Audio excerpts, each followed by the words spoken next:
All right, one last thing I forgot to mention before we actually start drawing here is how to import the brushes. If you haven't figured that out yet, like I said, I included a few of the real basic brushes in the downloads.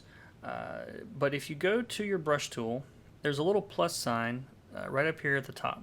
Okay, so if I click that, you'll see an option to import.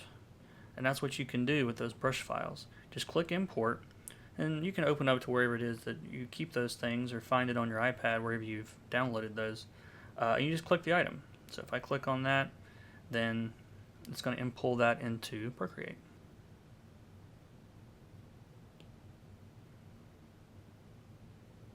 And there you see fat pencil.